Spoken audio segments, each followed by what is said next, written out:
Yo me hubiera llamado a los redonditos de ricota, me hubieran gustado los fabulosos, pero bueno.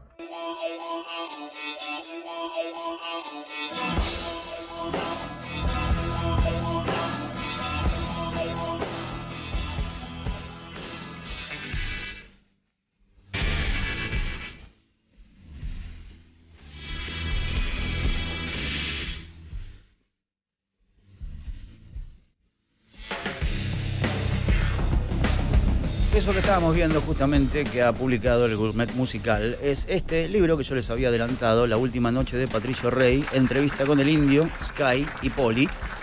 La mesa chica, digamos, ¿no? De alguna manera, y está hecho por tres, bueno, no todos amigos, porque no tengo la chance de conocerlos, no por otra cosa, quizás un poco más a Humphrey en sí, lo que hemos compartido sillas en algún momento de Rolling Stone, bueno, Pablito Marchetti también, alguien que admiro mucho su pluma, y el otro sí es amigo y además otro colega que admiro mucho, que es Martín Correa, y tenemos la suerte de tenerlo acá, en este caso, a mi siniestra.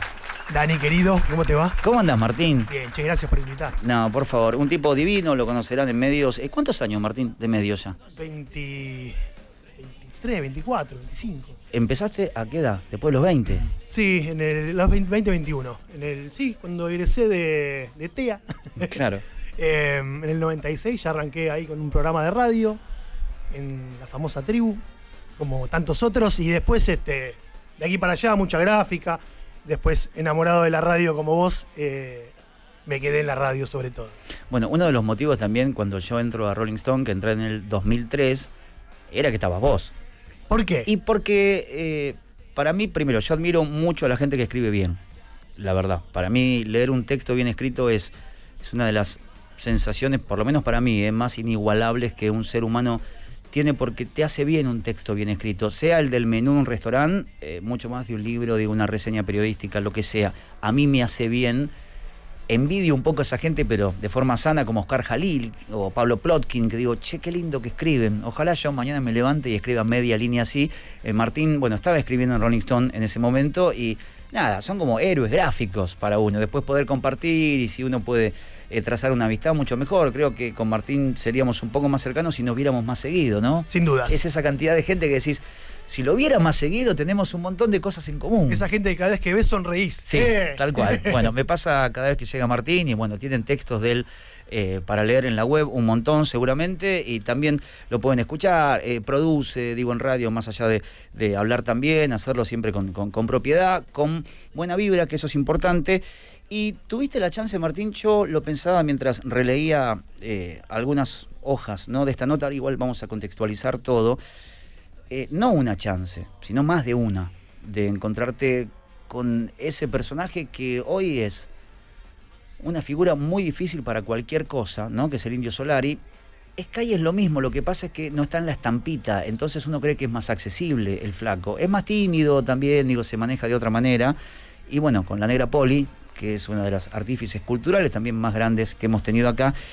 Y me enganché a leer párrafos de las preguntas, de las respuestas, y pensaba, qué edificante primero tener 3 horas y pico a esta gente para poder hablar por fuera de la histeria, porque si bien existía histeria en ese momento, estamos yéndonos 20 años atrás en el tiempo, no existía todavía esa, digamos, proyección de dejar el cuerpo humano para pasar a ser otra cosa, ¿no?, en otro estado, que es lo que es el indio a día de hoy. Y bueno, esto da cuenta un poco de algo que para los argentinos me parece es una comida diaria, Los Redondos. Aunque no te gusten, están ahí, los conoces, los vas a conocer siempre. Quizás dentro de la música argentina, lo más icónico, digo, junto a Soda Stereo, pero acá hay otros elementos que hacen que haya más misterio, ¿no?, que subyace una cuestión sugestiva, incluso hasta, no sé si prohibida, pero muy lejana y hermética. Y bueno, ustedes tuvieron la chance justamente de hablar. Ahora, viéndolo a la distancia, después nos metemos un poquito en el libro. En ese momento, ¿lo entendías como sustancial tenerlos a los tres para hablar tanto tiempo en ese marco relajado? Porque que el entrevistado esté relajado depende mucho de quien lo entrevista, ¿no? Si no genera ese clima, no pasa. Es gente que elige con quién hablar. Sí. Siempre eligió con quién hablar. Tuvimos 3 chances. En la época de la revista La García, una revista que de alguna manera hablabas antes de la Rolling Stone, ¿no? Y quisimos como diferenciarnos. y utilizar ese concepto de lo nacional y popular en el rock cuando todavía no existía o no se hablaba mucho de ese concepto a nivel político. La revista tomó ese espíritu de época, finales de los 90, principios de los 2000, y me parece que representó un montón de gente que no tenía, tal vez en los medios, y en los medios de rock, en este caso gráficos, representantes. Y me parece que en este caso los Redondos supieron ver eso también. Confiaron en una publicación y en unos periodistas pendejos que los querían a ellos también y que éramos público también de ellos. Hablábamos de ese lugar, no desde un pedestal o desde un lugar snob que muchas veces el periodismo que uno consumía utilizaba. Y de alguna manera también fuimos rodeándolos a ellos, ¿no? Mostrando en la publicación que esta era una publicación a favor y a todo, y con orgullo, digamos, ¿no? Porque esa cosa de la equidistancia, de la objetividad periodística, tantas mentiras que muchas veces nos han dicho, bueno, nos las pasamos por ya sabes dónde, y claramente era un medio partidario del rock argentino y sobre todo partidario del rock popular argentino de ese momento, y la máxima expresión eran los Redondos. Así que esas tres oportunidades, sí, por supuesto que lo teníamos clarísimo que era estar con las tres personas más importantes del rock argentino de ese momento. Y actuamos en consecuencia, fuimos a jugar una final, digamos, y creo que anduvimos bien. Por eso después de la primera se repitió, hubo una segunda y hubo una tercera, que es la que está retratada en este libro, porque casualmente o no, esa noche de la tercera entrevista es la noche en la que ellos ponen fin a su carrera, después de esta última charla.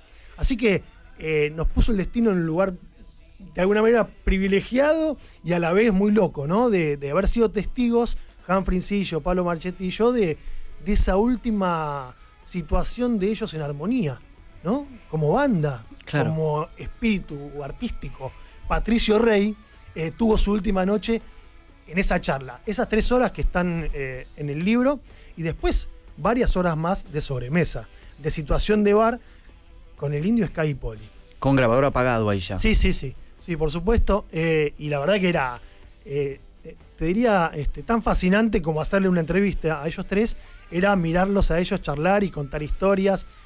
Y de alguna manera en esa última entrevista, poniéndose al día de sus vidas que ya estaban, te diría, un poco separadas, ¿no? Más allá de que el Indio viviera en Leluar y que tuviera su vida bastante acuartelada, a Sky y a Poli te los encontrabas y te los seguís encontrando en la noche porteña y en los bares y en los shows, tenían vidas diferentes.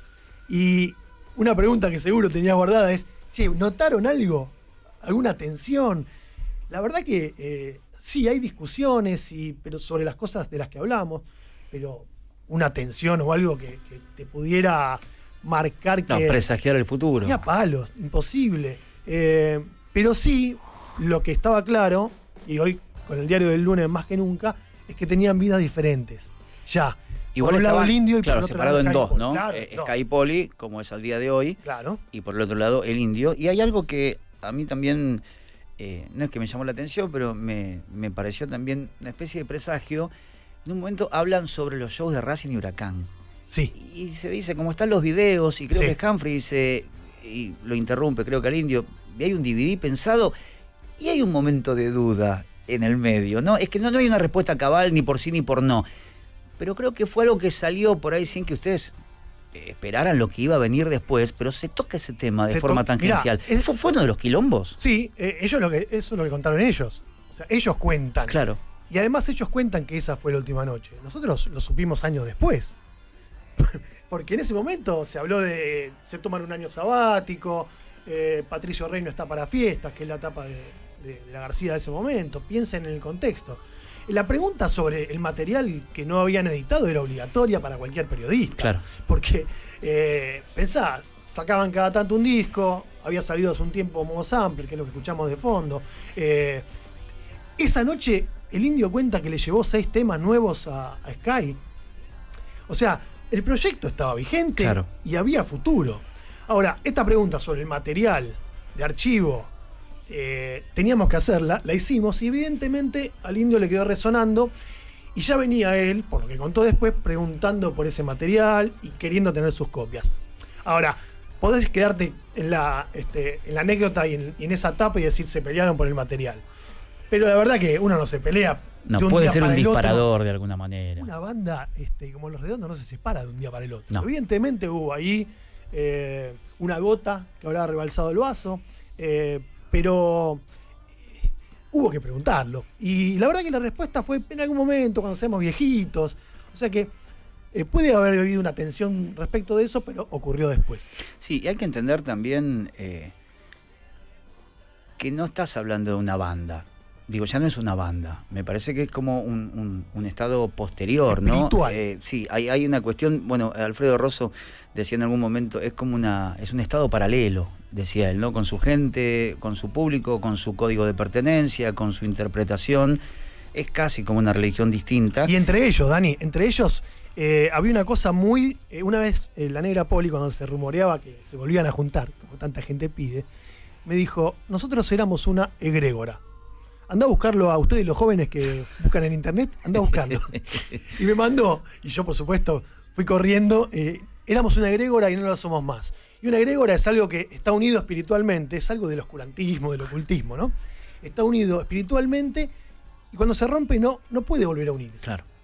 Y algo se rompió entre ellos y evidentemente por el modo de ser, por lo que fue el proyecto, por esto que comentabas vos de una cosa de vida paralela, ¿no? A todos los demás. Me parece que ahí está la clave de lo que pasó. Y no es que les pasó al ratito de haber estado juntos. Estuvieron juntos casi 3 décadas. Claro. O sea, la vivieron todas. Hicieron todo lo que podían hacer o lo que quisieron. Y llegaron donde nunca hubieran creído que iban a poder llegar. Bueno, eso es muy loco, ¿no? Porque a mí me queda una imagen increíble y casi cinematográfica del show de Junín, del Indio, creo que fue 2011, que bueno, obviamente como todo show del Indio, para salir era un bardo. Yo había ido con el auto, lo dejé casi cerca del lugar, pero porque me equivoqué, fui por un costado, esquivando árboles y fuegos. Campo traviesa. Sí, fue una noche bastante loca y cuando salí había la ruta para salir donde era el predio, donde fue el concierto, tenía todos micros a los costados que le hacía como un cajón. Micros, pero que te diga 11 kilómetros de micro. Algo que caminé. Uno ya entiende.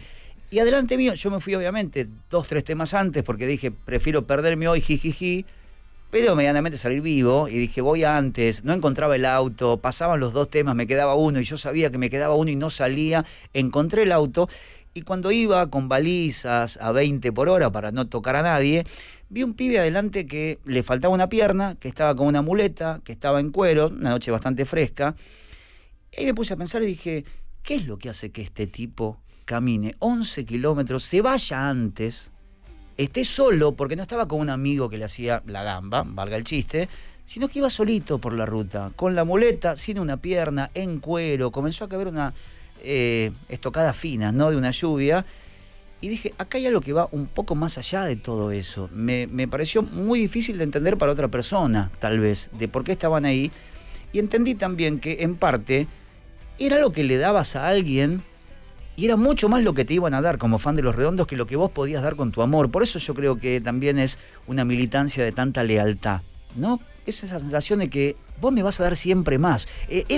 Una palabra tuya bastará para sanarme. Pasa por ahí. Y otra de las cosas interesantes que leí acá, digo en la entrevista, es cuando hablan de la tecnología. Porque era un momento, viste, donde ellos usaron este tipo de tecnología más nueva, electrónica, la música electrónica para el rock era una blasfemia total. A instancias del Indio. A instancias del Indio. Y imagínate su público. Aceptó también eso. O sea, es lo que vos decís. Era impensado que un fan de Los Redondos, me incluyo tal vez en ese momento, aceptara que se incorporaran sonidos electrónicos o de edición y lo hicieron con total naturalidad. Y fue la noticia en realidad, pero el público lo aceptó, como aceptaba todo lo que proponía la banda. Me parece que sí, es un misterio lo que pasó con Los Redondos, una gran confusión popular, ¿no? Porque si vos los veías o los escuchabas en sus primeras épocas, en el libro también está, ¿no? La experiencia de cada uno de los autores con con Los Redondos. Bueno, está la tuya en Amnesty, justamente. Claro, esa vez fue la primera vez que los escuché, que sonaban en los intervalos, pero Pablo Marchetti fue a los primeros shows de presentación de Gulp de octubre, y la propuesta no era popular, ¿no? Y No. su público era un público distinto al que fue a partir de los 90, donde me parece que ellos empiezan a representar otra cosa. Empiezan a representar otra cosa que tiene que ver con la época, por eso lo que marcás vos de los sonidos electrónicos, tienen que ver con esta época en la que está ambientada el libro, que es 2001, ¿no? Y ellos siempre como que, de alguna manera, fueron fieles a la época en la que estaban, ¿no? Si ves el sonido de cada uno de los discos, y representa la época. El sonido, y si querés interpretar las letras, también, ¿no? Las cosas que se cuentan, aunque haya mucho supuesto misterio con la poesía del Indio, también podés encontrar cosas que te representan cada época. Y me parece que en los 90s había algo ahí que estaba pasando, que nos estaba pasando a los que éramos jóvenes en esa época, que encontramos ahí, o que encontraron en Los Redondos alguien que representaba algo. Y en el Indio, en esa cosa rebelde, de ir supuestamente contra la corriente, de ser rebelde con los medios, de la independencia. Bueno, de no poner la cara nunca. Digo, Claro. No hubo artista que haya rechazado la televisión. Artistas internacionales, estoy casi convencido que ninguno rechazó en algún momento de la vida la televisión, la imagen que tenía la fuerza que hoy no tiene. Y ellos tenían la frase no televisión, ¿no? Directamente lo pusieron en una letra. No televisión. Entonces, bueno, lo de la barría de la aparición de la conferencia de prensa era para decir, existen, loco. Corrimos Mirá. todos a aprender crónica. Claro, porque mirá, está hablando, porque, a ver, y pasa a día de hoy, las conferencias de prensa del Indio son en lo que habla entre canción y canción en un show, que levantan todos los medios, si dice algo, o un guiño político, o un guiño a la banda o al público, pero es el único espacio donde alguien dice, va a hablar, ¿viste? Y todo el mundo retrocede. Y también en esta época, digo, que es de finales de 2001, se da esta cuestión de tener los videos de los shows, cuando en realidad era una banda que la veías en vivo, solos y de noche. Pero no tenías la chance de ver. Masacre en el Puticlub era eso que decías, es rocambole, y encima rocambole, ¿viste?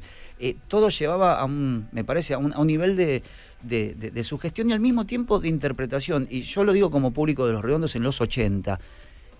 No entendía las letras, pero las interpretaba. Era mi propia interpretación. Debe haber pocos artistas que escriben tanto para una bandera sin la intención de que terminen la bandera, porque creo que la fama de ellos es a pesar de. Por eso digo, era un colectivo loco que se va al norte en algún momento, vuelven, dicen, bueno, o somos una banda o hacemos esta performance, pero hay que definirlo, ahí definen, bueno, encaran para el lado de Gulp, pero todo es muy a pesar de. Por eso no hay explicaciones, sino interpretaciones. Tal cual. Sobre Los Redondos. Distintas interpretaciones. Bueno, yo te dije recién, misterio y confusión. Y me parece que ahí se captó naturalmente algo que ellos bajaban, que era, jueguen ustedes con esto que les damos, ¿no? Jueguen ustedes. En las entrevistas también había mucho de eso. Por supuesto, el que más hablaba era el Indio, Sí.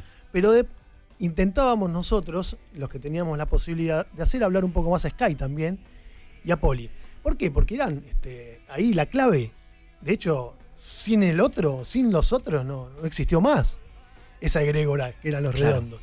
Entonces, todos tenían algo para decir. Y cuando hablaba Sky, que tal vez no se lleva tanto el seguidor de la luz, pero cuando hablaba Sky, todos parábamos la oreja, se hacía un silencio, incluido el Indio, para escucharlo. Porque siempre tenía algún bocadillo distinto al del Indio, pero a la vez te hacía entender por qué ellos eran lo que eran, juntos, ¿no? Ese balance que hay tantas veces en la vida, en una pareja, en una amistad, en una sociedad, bueno, ahí estaba. Entonces, cuando hablaban e intercambiaban cosas, se veía la riqueza de esa unión artística y espiritual que eran Los Redondos. Ahora, Martín, ¿crees que en algún momento de los 90 la figura de él hacia afuera, se empieza a cortar un poco más? Y te lo pregunto porque, a ver, yo agarré Gulp con 14, plena secundaria, y escuchábamos Sumo, obviamente, Redondo, después Octubre, que me parte la cabeza, también con 15 años, 16 años, y a nosotros de esa época, fans, de Los Redondos, primigenios en cuanto a sus discos, nos daba lo mismo el Piojo que el Indio. Digo, si me decías qué muñequito querés, dame el de Semilla. Es decir, yo los tenía todos igual. Para mí no era el Indio y unos 4 que acompañaban. Así fue para mí en los 80. Quizás en los 90, La Mosca y la Sopa es un disco que es un quiebre de alguna manera. Creo que ahí comienza la explosión multitudinaria a partir de ese momento. Y después ya para Luzbelito y Cordero ya es otra historia. Y ahí me parece que la figura de él comienza a desprenderse, quizás también muy a pesar de él. Digo, sin quererlo, pero antes para mí no era así. Y mis amigos lo mismo, decía, uy, me lo crucé a Sidotti. Y él me lo decía con una felicidad como que me diga, me crucé al Indio. Daba lo mismo, si bien se entiende que en la lucha de poderes el cantante encima pelado, misterioso, místico, va a agarpar un poco más. Pero ¿crees que se empieza a despegar como satélite a partir de los 90, antes de este punto? Sin duda, yo te pregunto, ¿qué líderes había para los jóvenes en los 90? ¿Quién lideraba? ¿Alguien? No, Ciro era parte de los Piojos para mí. Claro, era uno de los Piojos. No digo líderes de rock. Líderes de los 90 líderes, y una década muy superficial. Hasta líderes políticos, te diría, con los que un joven rockero de esa época se podía identificar. No, muy poco. Si hablamos de interpretaciones, yo lo interpreto por ese lado. Encontraron en el Indio un tipo que hacía la suya y que a pesar de eso, a pesar de la malaria, a pesar de toda la expulsión que había en esa época, llevaba su proyecto adelante y decía que no a muchas cosas. Me parece que ahí captó algo el público en él que no captaba en otros lados. Pensá cuando hablábamos de lo nacional y popular, ¿no? Hace un ratito. Esta entrevista y este final de Los Redondos es previo al kirchnerismo, digamos. Claro. A ver, que toma el concepto de nacional y popular para lo político y lo utiliza y capta mucha gente también, muchos jóvenes de la época post-2001. Ahora, en los 90, que era la época que vos relatás, cuando empieza la explosión popular de Los Redondos y él como estampita, yo la veo por ese lado. Me parece que se encontró ahí con un tipo y que además renegaba de ser un líder de algo, claro, porque no quería explicar las letras, hasta no quería decir de qué cuadro era hincha, boludeces como esas. Que en la primera entrevista que tenemos, yo le pregunto, che, ¿de qué cuadro sos, Indio? Porque se dice que sos de estudiante, se dice que no sé qué. Y no me quería decir, no nos quería decir de qué cuadro era. Y le digo, pero a esta altura, ¿por qué Indio? tanto hermetismo también? Altura. Y decía, pasa que yo no quiero que esto condicione a la gente que nos sigue. Y le digo, dale, a esta altura, y se enoja, se recalienta. Una de las pocas veces que lo vi enojado en estas oportunidades. Y me dice, lo que pasa, ¿sabes qué? Que acá vino la estampita. Acá vino el Indio Solari y la estampita, no vino Carlito, que se quedó tomando un martini en su casa, ¿no? O sea, empezaba ya a tener claro el lugar que él representaba, entonces se cuidaba mucho de ponerse de un lado del otro, políticamente ni hablar. En este libro, en esta última entrevista, fines de 2001, un mes y pico antes del estallido social, estaba subido al que se vayan todos. Y decía, son todos los políticos iguales. Y decía, a mí que me obliguen a ir a votar me parece un insulto. El DNI es un insulto para mí. Lo ves hoy, hasta casi militante de un proyecto, y es totalmente distinto, claro. 20 años después. O sea, pasaron cosas. Bueno, hablando de DNI, de hermetismo, él viviendo en Parque del Lugar, para quien no conoce, es una zona de Castelar, una zona de quintas, mucho verde, donde está el estudio del Cielito. Fue a hacer un trámite a una escribanía donde trabajaba mi mujer. También pidieron que no vaya nadie a esa hora, creo que era de 9 a 10 de la mañana, no podía ir nadie. Era un buen escribano, lo es, entonces el tipo decide ir ahí. Y creo que lo conoció mi mujer y una persona más. Y cuando tenía que hacer el trámite, porque ahí sí es un mortal, tenía que dar sus papeles. Y le da una libreta de enrolamiento, no DNI. Obviamente mi mujer fotocopió todo, porque tuvo que fotocopiar, se hizo un par de copias y me las dejó a mí. Y yo me enteré ahí que era entrerriano. Claro. Por ejemplo. Totalmente. Bueno, ese tipo de preguntas... Y dije, ¿cómo no se sabe que nació en Paraná este tipo? Ese tipo de preguntas, si querés, triviales, eran las que buscábamos hacer con la García, con los músicos. Porque lo que el Indio pensaba de la cultura rock y de la música inglesa y de incluso alguna opinión sobre la música argentina, ya lo sabíamos. Y siempre él se subía a esa moto y hablaba. Entonces cuando lo sacabas un poco de eje, aparecían las cosas más ricas. Como la supuesta boludez de qué cuadro sos. Claro. Pero mirá todo lo que encerró. Él nos terminó diciendo en esa entrevista que era de Boca. Primero se enojó, hizo toda una parábola y terminó diciendo, dale vos, ¿no? Entonces buscábamos también eso, traer un poco a la humanidad, a la cosa más cercana, con preguntas más simples, ¿no? Que no le hacían nunca de las pocas veces que hablaba. Claro, por eso nosotros como lectores previos, antes de ser periodistas, éramos lectores de las entrevistas que les hacían. Y a veces me agarraba una bronca a mí y a mis compañeros porque decíamos, che, preguntémosles cosas, a ver qué nos interesa, de qué cuadro es, qué música escucha, qué les parecen las otras bandas del rock argentino, qué piensa políticamente, pero qué quiso decir en esta letra. Nos animamos a preguntarle esas cosas. El Indio hacía un ejercicio siempre de primero negarse, pero claro, la ventaja de la gráfica era que estábamos 3 o 4 horas con ellos. Claro. Entonces, como decís vos hace un ratito, hay tiempo. Contestá tranquilo toda la parábola, que después vas a llegar a la respuesta. Y si no llegas, te vamos a repreguntar. Entonces ese ejercicio me parece que le dio la riqueza a esas entrevistas y se ven un montón de cosas que aparecen en esas charlas, incluidas en el libro, donde, mirá vos, las cosas que opinaban y que dejaban ver también en este tipo de charlas. Ahora, Martín, ¿por qué crees que es algo que también a mí me llamó la atención mucho, que todo el público de Los Redondos, digo, si bien somos todos, porque cuando fue el show creo que de Mendoza viajó gente en la primera del avión, caminando en micros, es decir, no es que hay una clase social, pero por ahí en los 90 era un momento de entender que los márgenes se acercaban, los bordes, ¿no? De la gente se acercaba un poco más a Los Redondos, buscando, digo, algo que los sane, en serio, una palabra, una canción, un gesto. Y a mí lo que me resultaba muy loco es que la gran mayoría de los que estaban o estábamos ahí abajo teníamos como ejemplo que no queríamos como el tipo estaba vestido. Es decir, el estereotipo de el cheto, ponele, vestido con esos zapatos, la camisa de Armani, era lo que uno no quería. El de abajo era lo contrario al que estaba vestido ahí. Pero aún así, digo, olvidaban eso, que la estética en los 90 encima para el rock y las tribus era muy importante, eso se zanjaba. Y su endiosamiento iba más allá de eso me parecía loco. Aman a un tipo que está vestido de la forma que ellos detestan. Sí, aparte me parece que una de las claves es la no demagogia. No había demagogia. Antes estaba de arriba del escenario, vendiendo una cosa, poniéndote el micrófono, vístanse así, o no se vistan de tal manera. Todavía el rock argentino en esa época estaba bastante separada la cosa de los que están arriba del escenario y los que estamos abajo. Y me parece que también estaba bueno eso. Después hubo como un cambio, ¿no? Es como que el público subió al escenario y cambió también lo estético, incluso muchas costumbres. Y fíjate cómo se calentaban también ellos cuando tiraban algo al escenario.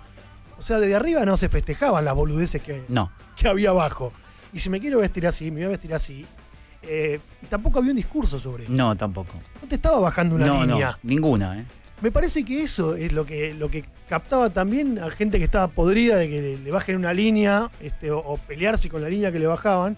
Bueno, la única línea que me baja es musical, son letras que interpreto y que además me da la libertad de interpretarla, porque cuando quiero que me las explique se niegan y dice las canciones son de ustedes, fíjense. Bueno, todas esas historias, en realidad, Martín contó el 8% de todo lo que tiene este libro. Todo el resto está acá, ¿sí? En La última noche de Patricio Rey, entrevista con el Indio, Skady Poli, de Martín Correa, Humphrey, Insilo. Me dijo él el otro día, decime Insilo. Ok, Humphrey. Mirá, Él, me dijo solito, Insilo, ok. Te voy a decir así ahora. Yo te vengo diciendo Insillo hace 3 décadas, no voy a cambiar ahora. Dale, Humphrey. Y Pablito Marchetti, vamos a decir, se enoja también. Pablo Marchetti. Menos mal que sos Correa vos. Se lo recomiendo mucho. Sí, estuvo tu hermana acá. Te copamos, la familia te copó. Sí, hablamos de teatro. Vayan mandando que está todo bien con la Correa, está perfecto. Martín, esto, librería, se puede pedir a través de Instagram, viste que hoy también es distinta las formas a través de las cuales uno puede llegar. Lo recomiendo mucho porque, digo, es la palabra viva, es el pensamiento vivo de los tres y 3 entrevistadores, digo, muy lúcidos, muy filosos, y creo que les sacaron unas respuestas increíbles, más allá de que obviamente está todo contextualizado. ¿Cómo hacemos para conseguirlo? Esta es mi copia, igual. Nuestros editores de Gourmet Musical, Leandro Donoso, le mando un abrazo grande, apuestan a las librerías. Librerías. La buscan en cualquier librería del país, que ya está en todos lados, y también a través de la página del Gourmet Musical, que por si quieren pedirla para que se la manden a la casa, pero está en todos lados ya, la vimos muy bien expuesta. La tapa, así que estamos muy re contentos con eso, con los libreros que aportan también y que apoyan. Bueno, tuvieron la chance ellos de tener este encuentro, Martín, 3 veces, ¿sí? Casi un encuentro con Dios o con el diablo, podría ser, y que lo van a encontrar acá en la última noche de Patricio Rey. Martín, gracias, loco. Gracias, un placer. Dani. Y hace mucho que no nos veíamos de paso y nos pudimos poner un poquito más al día. Nos vamos a ir a la tanda, ¿te parece, Juanelo? Que la tenemos súper atrasada. Después venimos acá, agarpamos lo último y ya nos vamos. Si lo quieren seguir a Martín es @mcorrea75, ya que todavía estamos sin el graph, y si no, @la última noche de Patricio Rey. Charlatown, una aldea que